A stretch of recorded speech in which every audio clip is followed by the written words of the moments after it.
Hey, y'all, thanks for jumping into and listening to another episode or watching an episode of The Marketing Natives. We have Libby from Libbys Boutique on today.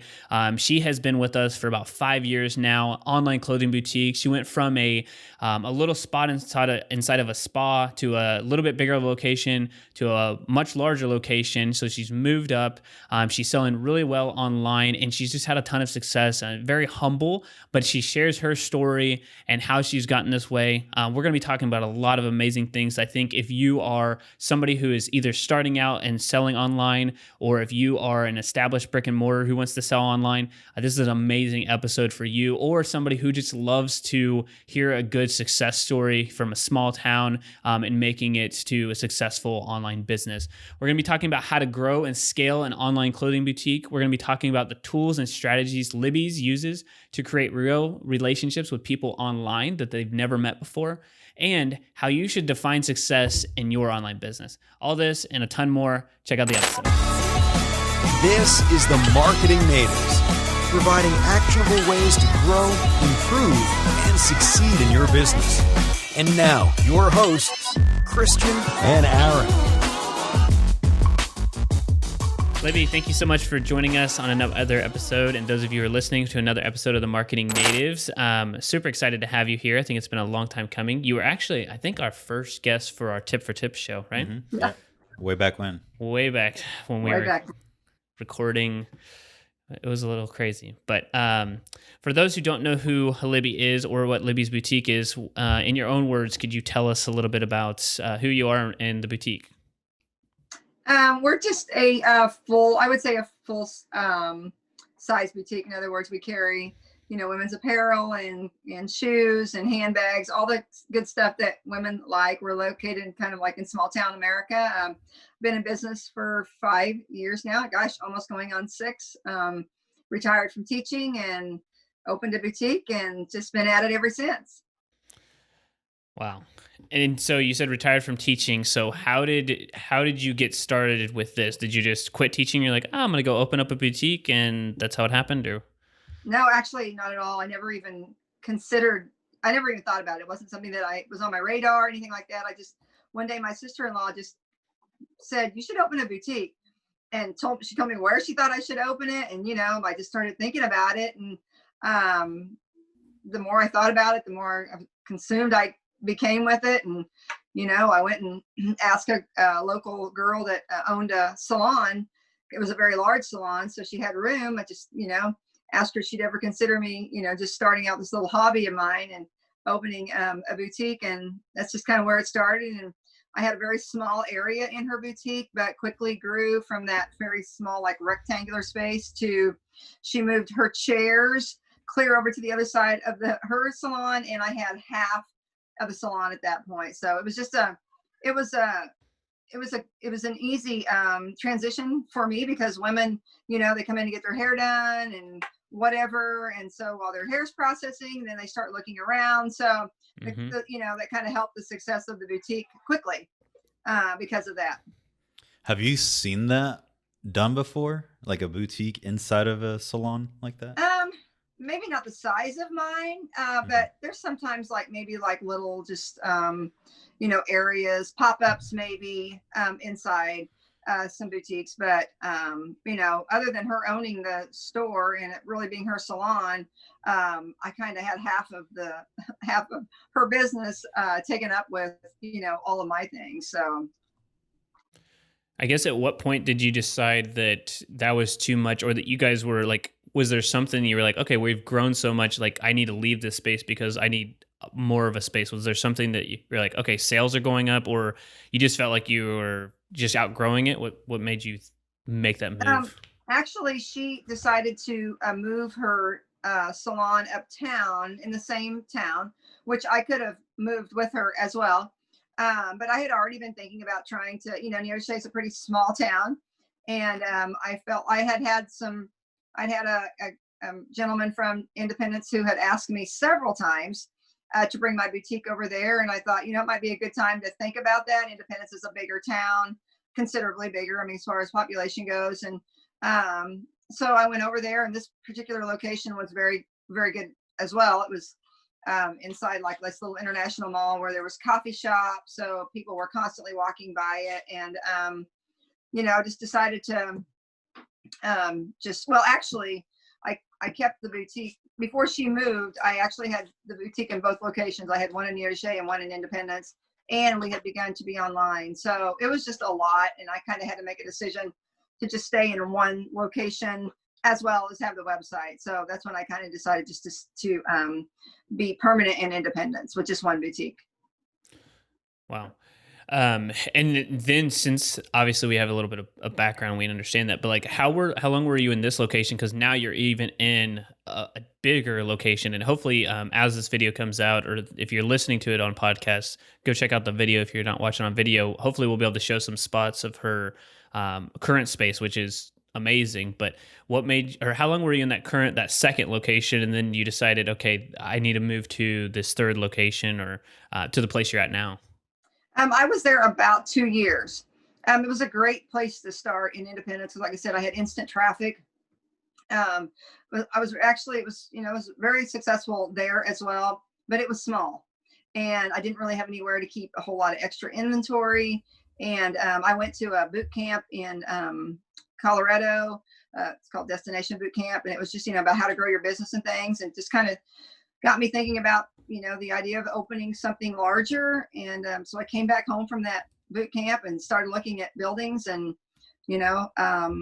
just happened to get really lucky with the building I'm in right now. They were ready to sell, we were ready to buy, got a good deal on it, and it's a little less than 3,000 square feet. And I thought I'd never fill it. That was one of my biggest fears. I'll never be able to fill this boutique, with clothing. And but that hasn't been a problem. And as a matter of fact, right now, we have a kind of a back room where we kept our inventory, but that's not even big enough now. So we've now moved all of that inventory to a separate location where all our shipping and most of our inventory is housed there now as well. So anyway. That's incredible. So I don't want to the way you say it is so nonchalant, in the sense that yeah, we started at this small location inside of this, the spa basically, and then moved to a bigger location. Now we're in the much bigger location, and we don't have enough room now. So I just want to recognize that that's a huge thing to be doing to grow your business, to take it to that next level. What would you say is if there's a couple of factors or one main factor, what would you attribute your success? Because I would say that we talk to a lot of businesses who are trying to still figure it out, or they're trying to understand, how do I make this work? And it seems like it's obviously working for you. Not saying you didn't have any roadblocks or hiccups, but obviously you've been moving in the right direction. What would you say is that, attributing success to that? A couple of things, Paige, when Paige decided to, my daughter decided to join me as well. She's was late 20s, early 30s now. And, she brought a piece to the boutique that I didn't have, as far as, really being, with all the technology and things like that. I mean, I could do it, but it was stressful, as you well know. And but I probably realistically, I would say the biggest factor is just that we just work so hard. I mean, she and I work hard. I mean, we come early, we're still working in the evenings, even if it's from home. I mean, it's just it's a job that we love, because if we didn't, I could never work this hard. But I do think if you're going to try to grow a small business, and you have to be able to, just put in a lot of hours and work hard at it. But like I said, we love it. So it doesn't seem like it's work. So we have to be careful that we don't really overwork, and probably just consistency, making sure that, we just did the same things every day at the time we told people we were going to do this. And, the communication and I also feel like, she and I do have some fashion sense. That wasn't something we had to learn. It just came natural to us. So that part of it is just easy. And now, it's easy for us to communicate that with our followers. So, sometimes you have to learn that part of the job as well. But, we didn't. It just came easy for us. So, probably hard work and consistency is what's done it for us. With a little help from Bit Branding. What do you enjoy most about your everyday working at the boutique? Oh, I mean, I do. Paige and I are people people, we love to communicate, whether it be on our lives. And I was visiting with a lady today from, we were talking about football, and I was talking about my Raiders, and she was talking about the Cleveland Browns. So, I mean, like, we're just communicating with women all over the United States. And, we love, one of our very favorite things to do is when women come in the store, to be able to help them. We aren't able to do that as much anymore because we are literally in the back room working our tail ends off on, doing something else. But I'd say probably buying the clothes is a lot of fun. Paige and I are constantly looking for new apparel to bring into the boutique. That's really fun for us. So yeah. And like I said, and the people. So yeah. What is that process like? Because I know you guys come down here to Dallas to market, right? To yes. purchase. Do you guys just kind of go for whatever feels right that's going to sell? Or is it more of a kind of following trends, looking at other boutiques, looking at, what's coming? It's a little of both. She and I are kind of the same person, which doesn't always help when we go to market because we like the same things, and the same colors. But, you do look for trends, but you also look for things that, we know our clientele at this point. We know what they like. We go to market, we can look at clothing and immediately say, oh, that looks like so-and-so. So we know our followers pretty well, and we know what they like. So it's not really about what she and I like. I mean, it is to a point because you have to be passionate about, your clothing to be able to sell them. But so, we do look for a lot of trends, but we're mainly really try to take a look at things and say, will our followers buy this? Is it a good price? Because that's something that we're really conscious about, is that we keep our prices affordable for women. So.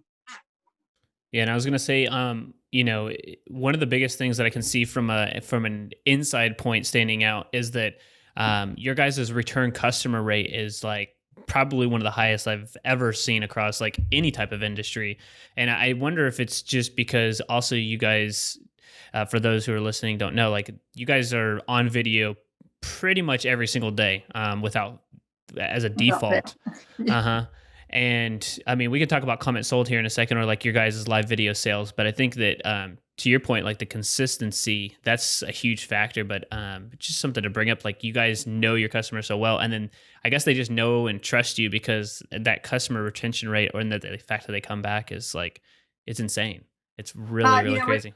One thing we really try to do is we're not just about the sale. We want to make sure that we give them all the information they need to know about what we're trying to sell them. We don't want them to buy something, that they're not going to love, or that's not going to fit them. So, we try to give them, as many details about what we're trying to sell as possible to fit, and should they buy their normal size, should they size up, those kind of things. So that there's, there is more of a, success rate.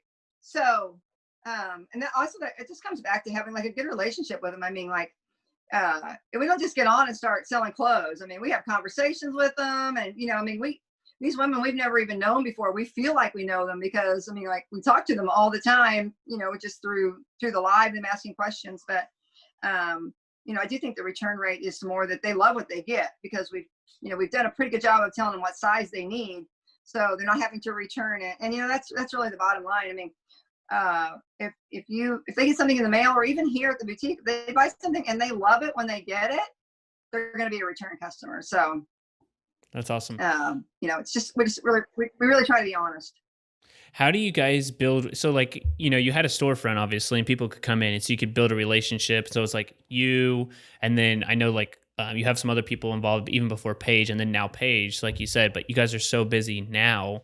How do you guys, but I would say a good chunk of business is also done online.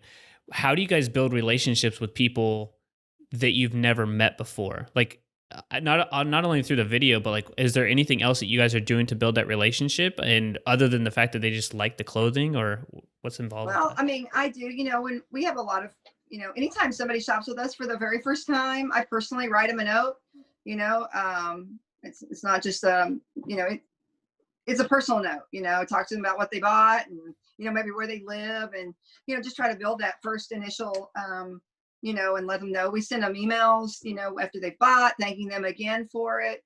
And so, our national days on Facebook, those are always really fun. You create a lot of engagement with people, who don't necessarily live around here. They love some of those things. We cannot wait. Every morning, man, our phone starts blowing up after those national days go on, and women, answering those fun questions and stuff like that. But, I would say, Paige is always answering customer service questions. I mean, even when she shouldn't be. I said, it's Sunday afternoon. That'll wait till Monday, but she's very good about answering when people ask and, questions or whatever. And they ask them every day at all times of the day, of the night. So, I mean, sometimes we shouldn't be working when we are, but at the same time, if somebody's, wants to know something and about a product, we're probably going to stop what we're doing and answer it. So. Yeah, that's good. I want to know about the National Day. And for you who are listening right now, I think you guys do a really good job with, what you post on social media. So tell us a little bit about that National Day post. How you guys doing? We've been doing those national days for, oh my gosh, I know, a very long time, well over a year. And every day, we just get them from the national calendar. We don't create them ourselves, but every day is a national day. I think today is National Farmers Day, I think. And, we just talk about supporting your local farmer. And then we always ask something to get engagement from them.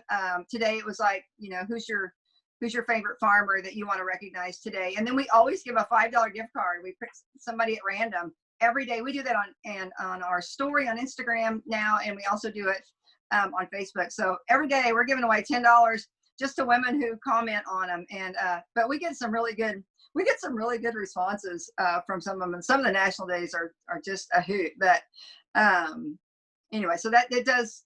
We're not just always selling on Facebook. Actually, we do a lot of things on Facebook that have nothing to do with selling. And I think that's important for your customers to know that, we want to know who they are. We want them to know who we are. And we're not just here to sell, sell, but that we're interested in fun things as well. Yeah, I think one thing you guys do well, and we've talked about just from the beginning, is like you have been very, like, I guess for a business owner, you have to decide like how comfortable you are sharing what you believe in, and also what you want to share about your family. Well, you got your, Paige is part of your family. She's part of the boutique, just because you're front facing. But you guys also share with like, I remember when you were adopting your son, like you guys went through that whole process, and you would look at it as like a boutique. It's like, this has nothing to do with clothing, but you guys were updating people on this, on the progress with the adoption and like what all went through it and everything like that. So like, was there ever even a second guess where you're like, this has nothing to do with the boutique, but more so like, I'm going to post this because this is how I feel like this is how I should share who I am and what Libbys Boutique is about? Yeah, that's what I was just kind of alluding to, is that, it's not just about all selling. And to be honest with you, they love that. They love the story. They loved following, when we were adopting Valak, and even on our lives that we do every day at lunchtime. Valak is a hoot, let me tell you. And, there's always something to share about Valak that's funny. And so they enjoy that as well. And and we've struck up a conversation or relationships with other people who have adopted.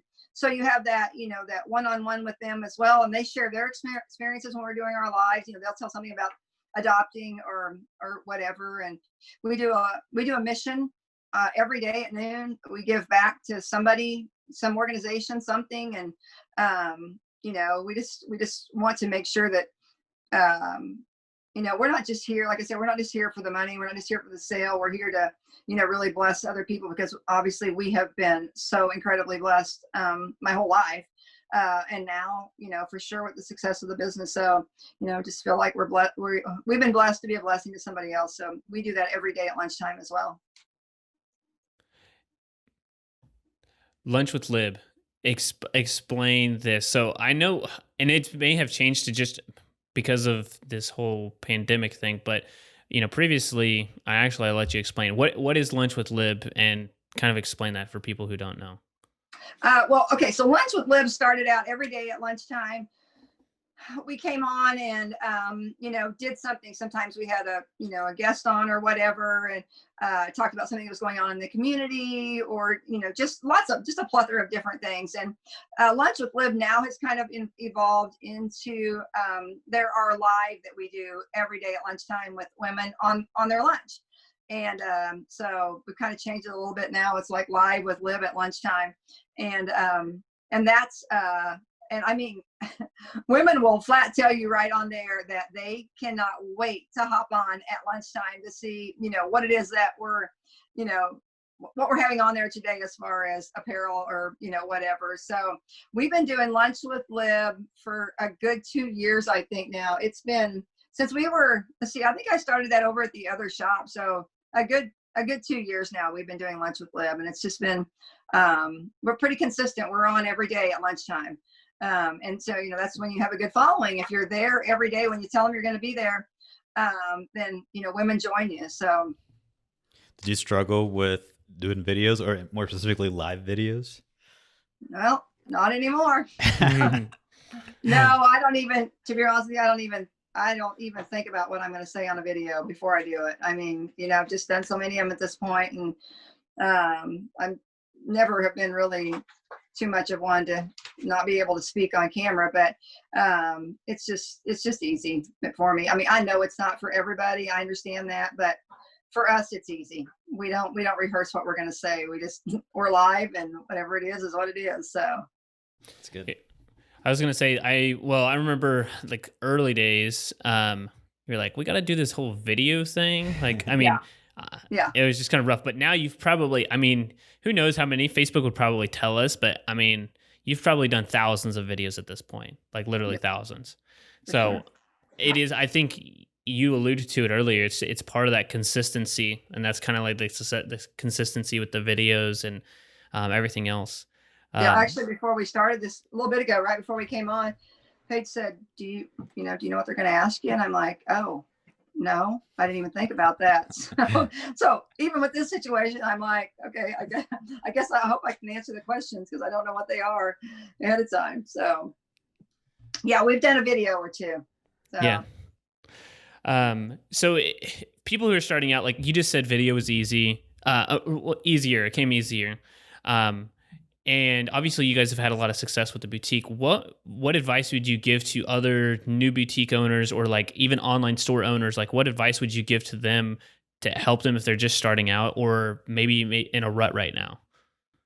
Well, if you're just starting out, one thing I will say, and I think it's probably maybe attributes to maybe not the success of something, is that if you're not willing to put in the hours, and even, learn from other people. We learn from you guys. We learn from other boutiques. We watch other boutiques. I mean, we're always, eager to learn something else. She just listened to something today the hub had to offer. I mean, it's just continually trying to stay up with, what is working right now for other people. And, we don't have all the answers, but you just have to, you have to be able to have the work ethic to do it.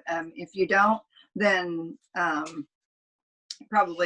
you're probably not going to succeed. I mean, I know that's probably a cliche, I mean, for anything in life, but the boutique world's not for the faint of heart. It's a lot of work. And I think you also have to kind of love it, to be able to have to work that hard at it. And because there's just so many facets involved in it. And like I said, be consistent. So I think what's made us successful would make anybody successful, if you're willing to, to put in the hours and be consistent with what you do, and, just continue to, learn from other people about what's going to work. The pandemic, the coronavirus, did it do anything to your business? I know you're very established online on social media, and you have a great following. And I know you're also in a smaller town, so I think smaller towns didn't really get a lot of, I don't know, lockdowns. I think they were shorter, etc. Did the coronavirus or the pandemic affect your business at all? Well, I mean, I don't know how, fortunately, unfortunately, however you want to look at it. I mean, the pandemic for us was really when our business online, well, that's when we decided to do comment sold, because there's a situation again, you can either fold or you can say, okay, what do we have to, what are we going to do right now to try to, just get over the hump on this and not let this just, all the work I put into this for, 4.5 years, and I'm just going to, close my doors. And, I wasn't willing to do that. And we'd kind of been wanting to look into comment sold for a long time anyway, but she and I just never had, she really never had the time to look into the technology of it and what was all involved and, all of that. And so, here we were closed down. I think we were closed for like 3 weeks, our actual brick and mortar. And so we had a little bit of time at home to research it and talk to the people that, have comment sold. And so literally we just jumped in, we just jumped in and we did a live like a week after we had comment sold. Like it was crazy. I was a little nervous because I had no clue what we were doing. I didn't know what the numbers meant. I didn't know anything. She said, you just get the fashion together. I'll take care of the rest of it. And that's, that's kind of the way it's been from here on out.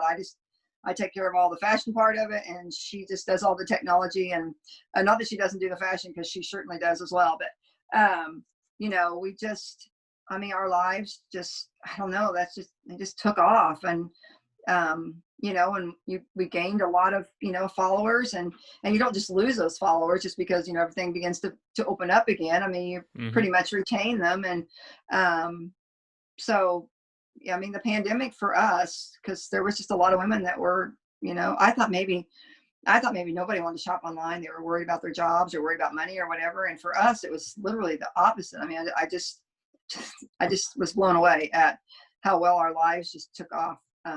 Our live videos. We had already done live videos, but Paige was invoicing people. And when the live video was done, it was a lot of work for her. So we did comment sold. It was a game changer for us. Yeah, I was gonna say just to talk a little bit about comment sold. Obviously, people can go look up what it is. It's like live videos and having people literally comment, and they can purchase through. And hopefully, you got a tool like Shopify to make it work. But what would you say? There's obviously some pros there. Are there any cons to comment sold that you've found? If somebody's in the market for jumping on a platform like this, what would you say the biggest hurdle to doing something like comment sold would be? Ash, can you think of any hurdles for comment sold? You have some real ins and outs. Yeah, that's like she said, like she does all the comment sold. There's a lot of ins and outs. You have to know the program well, but for us, it's just been they do take a percentage, obviously, of your sales, but for us, it's the money, the sales far exceed, it's worth it. It's worth it. You know what I mean? Okay. And what's that? What else? The app has been. Oh, and the app. Oh yeah, the app. The app has just been, when we got our app, we did well enough on comment sold to start with that they gave us a free app. And anyway, so we thought that was pretty cool, but we had no idea that, we have so many women that shop on the app, so that was really a game changer for us as well.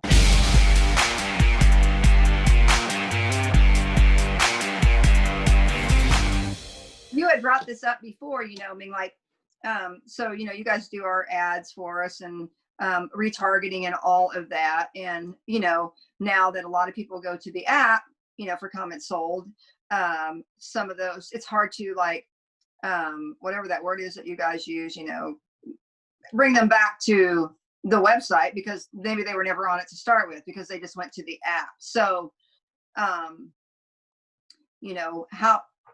is that all going to play out as far as being able to, still make sure, because we love our website. Gosh, it's beautiful, and it's a nice website. And, we take really good pictures and it's nice to look at. Our website that's nice to look at, and so we don't want to lose that as well. Even though we have a lot of women go to the app. So how do you guys as a marketing company, how do you work through that so that, is there any way to connect with those on the app or, I don't know. Hope I didn't put you on the spot, but I've been thinking about that too. So yeah, you understand my question? Yeah, absolutely. So the good thing is that the traffic for the site hasn't slowed down anything. If anything, it's only sped up. So I think it's kind of like an omnipresent approach, meaning you want to be both places. Right. The biggest thing, like I said, is right now the returning customers are a huge percentage. So one way to get those people who purchase on the app and still run ads to them and send them to the website is a couple of things. Either A, we download that list periodically and upload that to Facebook and remarket to those people that way, because everybody who purchases or goes through the app will be able to get email address through that way. The second thing is that once they start getting on your email list, they never really go off unless they unsubscribe. So we'll continue to send email correspondence to those people as well. Because I don't want them to, wherever they're going to shop, like if somebody wants to shop on Facebook, like Facebook's coming out with something where you'll be able to do something like a comment sold on Facebook directly. So if they want to do something on Facebook, or if they want to purchase on Facebook, they want to purchase on the app, we don't ever want to exclude them, but you do want to make sure that eventually we either collect their email address, which is most valuable, or send them to the website. So I think it's a combination of everything, of collecting their email address and then uploading it to Facebook and remarketing to people that way, so we can still run ads to them for a much cheaper cost. And then also just getting their email address and nurturing them that way. Because just because somebody purchased from the app doesn't mean that later they may not purchase from the website too. Right. Mhm. Right. And I guess the app is just automatically pulling the products from the website, Yes. right? Okay. So I wonder if there's also maybe the opportunity to do some exclusives, right? That are just like maybe on the website only, or maybe on the app only. We do that. We Okay. do sometimes exclusively something on the website or exclusively on the app. Yes. Yeah. So I think that would be another way to kind of maybe steer people into, hey, we have a website, introduce them to that as well. Especially if they've just been on the app and maybe have no idea that, you actually have a website with maybe more products or Right. X, Y, I Z. do think that's the case, because sometimes they will ask us a question. Oh, like if they might get an account credit or something like that, or they might win something on the app, then, or they want something on the website. You know what I mean? They'll say this code isn't working. Well, that's because the code was made for the website and they're on the app, or vice versa. So sometimes I do think that maybe that they know about the website, and they don't know about the app, or vice versa. So Mhm. Yeah, and the app's pretty new, so it may be that they just don't know about it yet. But Right. a good thing is that like they're coming into your world one way, or like multiple ways. But like say for example, if they know about the app and they've already been there, it's because they either watched you on Facebook or they've been to your website where they found out about you some way. And if they're on Facebook, if they've watched any of your videos or visited your profile, like we're still running ads to those people anyway, so we'll never lose them that way. It's just the only part that we would need to like, I guess, seal the difference, or like figure out the difference, is collecting the email addresses from the people who purchase exclusively from the app. And it may be, just talking out loud, it may be that you start running separate emails to people on the app, and then also get them to buy on the website, because if we call it in the marketing world like more sticky. So like if they purchase from the app and purchase from the website and watch your live videos and check out your Instagram, like now you seem to be everywhere to them, and now it's like you're a huge part of the world. So I don't think it's necessarily hurts them. The only area that I know personally that we'll need to talk about, which I didn't think we were going to talk about until 6 months from now, which is SEO, which is search engine optimization, which is like Google traffic. So now that you have enough business online through paid traffic and local, and then just word of mouth, now it's like if people are searching for a boutique, like a clothing boutique, now Libby should start playing in a different game where Libby's Boutique pops up for people, even if they're not in the area. They may just be looking for a clothing boutique, and you may start to pop up for clothing items that way. So that's another area to be thinking about as well.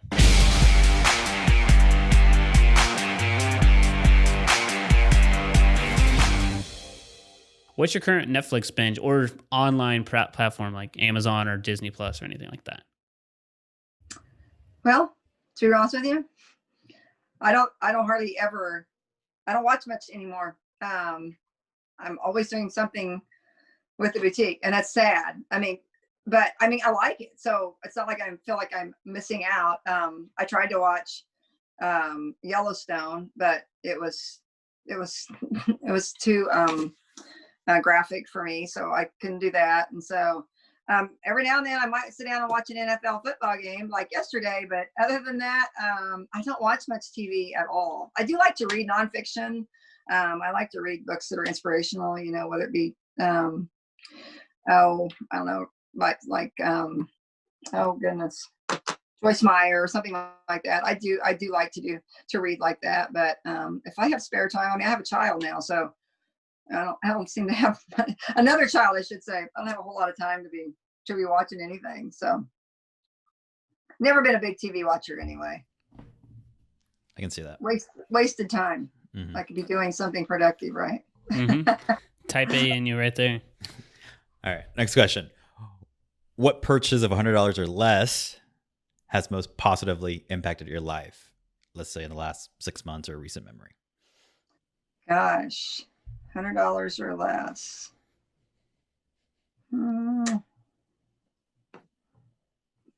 Goodness. I'm not usually at a loss for words. I don't think I can. I don't think I can come up with that right at the moment. Well, we can skip that question, and I won't give a smart aleck remark, so we'll just move on there. Okay.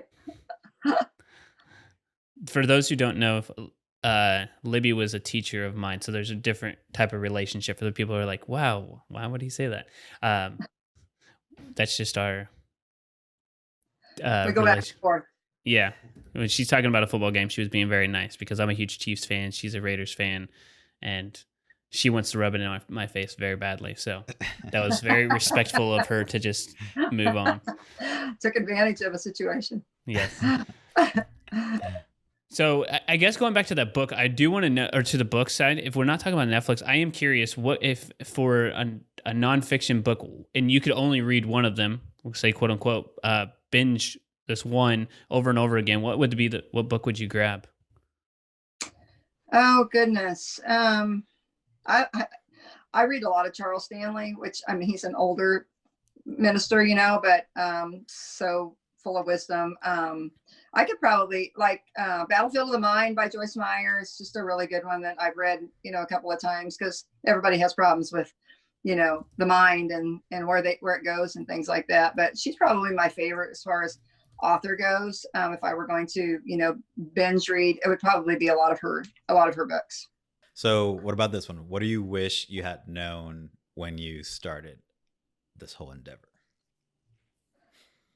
Oh,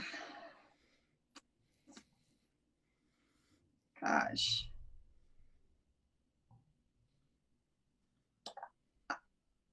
I think that sometimes I have to really be careful that as I alluded to this, that I balance our minister at church was talking about that I balance, work and my life. And I have a real hard time with that. And so I wasn't kind of prepared for that. Like when I taught school, I mean, I loved what I did, but man, when I went home, I was done for the most part. I mean, maybe a few math papers to grade or whatever, but I didn't take anything home with me. And in the last 5 years, I've really never been able to even though I tell myself I'm not gonna sit at home. Like yesterday, I put that in my Facebook thing that I wasn't even gonna watch the Raiders Chiefs game yesterday, which, I mean, I love it, but I had work to do at work, and so I was gonna come here, and that's when Carl said, man, it's a day of rest, sit home, watch the football game. And I did, and I was so glad. So probably going into this, I had no idea what I was up against, but I'm also a very competitive person. So if I'm going to have a business, then I want it to be successful. So I have to work at it to get it to that. And like I said, there's always something to do in the retail world, always. I just have to tell myself, just no more. So probably going into it, I wish maybe I would have realized how much work I was going to be, I retired to work harder than I've ever worked in my life. Right. So I had no clue when I started that was going to be the case. So last question here as we kind of wrap up. You mentioned this, and I'm truly interested, and I think a lot of people could get a lot from this. Is what do you define success as?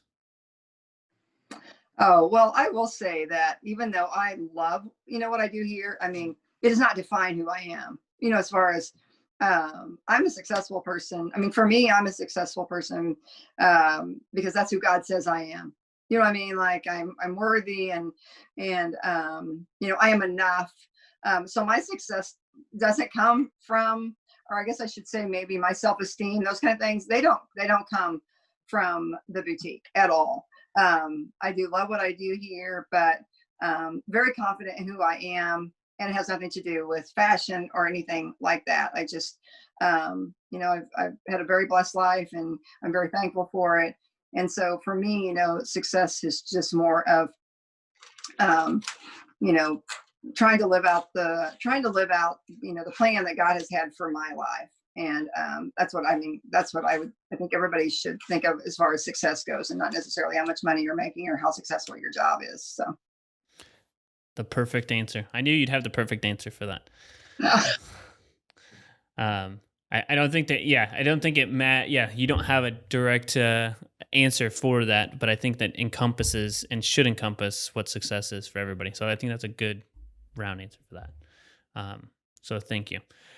So for those who are listening and they want to start shopping at Libbys Boutique, they want to know more about Comments Sold, they want to know more about who you guys are, what's the best way for them to find you, connect with you, consume your guys' content?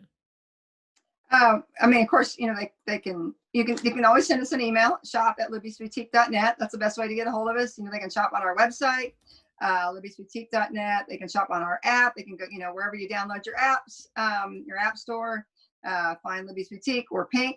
You can shop with us there. You can send us a message on Facebook. We always answer those as well. So there's a lot of different ways to connect with us. We're probably going to connect with you that day if you say something to us. We're pretty good about returning our emails and things that people ask us. Awesome. All right. Thank you guys so much for listening to another episode. Thank you, Libby, for coming on here. It's been, like we said, long past due. So we truly appreciate that. I just tell anybody that's watching this too, that if they're thinking about a marketing company, or whatever, that you guys come highly recommended. You guys have done a great job for us. And, a lot of the success that we've had isn't just what we've done, but a lot of what you guys have done for us as well. So we truly appreciate it. And I think everybody out there that's listening needs to hear that as well. Well, thank you. And I just want to point out that we did not tell her to say that or pay her to say they that. Did not. If Aaron would have told me to say that, I would not have. So that's true. Right. Awesome. All right. Thank you guys so much for listening to another episode of the Marketing Natives. I hope you guys go out and you find out more about Libbys Boutique and what they're doing in the community and across the country, and maybe even eventually around the world, and the impact that they're making. If you're listening for the first time, please make sure that you hit that subscribe button so you don't miss out on any of our new episodes. We put out content every single Monday for you. And if you're watching on YouTube, make sure you also hit subscribe. For those who have been listening for a while, make sure that you go out there and leave us an honest rating and review over on Apple Podcasts. The ratings help us to reach more people, but more importantly, find how we can make the podcast better. And if you love guests like Libby's, please shoot us a message over on Instagram and say, hey, love Libbys Boutique, would love to connect with them, or I want you guys to interview more people like Libby. That will help us to create content that you'll enjoy more. So hope you guys love this one, and check out the episode for next week. We'll talk to you soon. The Marketing Natives Podcast is a production of Bit Branding.